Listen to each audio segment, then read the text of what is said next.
ceasefire deal between Israel and Hamas was formally signed by negotiators in Qatar, Prime Minister Benjamin Netanyahu announced Thursday night, hours after several setbacks threatened to upend the agreement. The proposed terms, which include the release of hostages and at least a temporary pause in fighting in Gaza, were agreed to by the Israeli and Hamas negotiating teams, the Israeli Prime Minister's office said in a statement. Netanyahu said his security cabinet would meet later on Friday to vote on the long-awaited deal.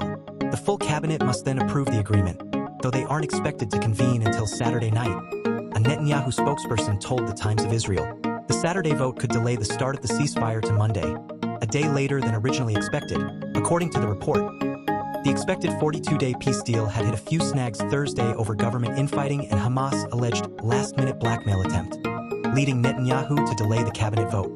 The holdup reportedly involved demands from Hamas that Israel not get veto rights over which prisoners were released. Hamas also took issue with the deployment of Israeli forces in the Philadelphia corridor, the strip of land that borders Egypt that was taken over by Israeli troops in May, according to an Israeli government spokesperson.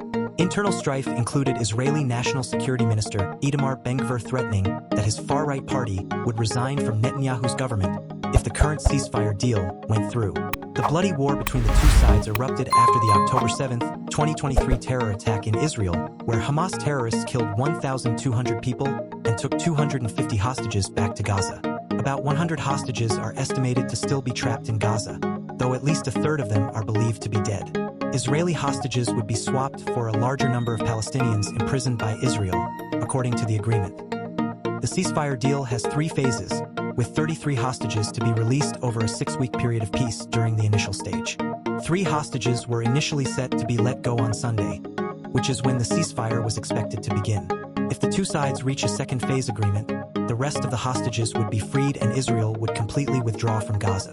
The third phase would entail Hamas surrendering the bodies of the rest of the hostages with a plan to rebuild the war-torn Palestinian territory under international eyes.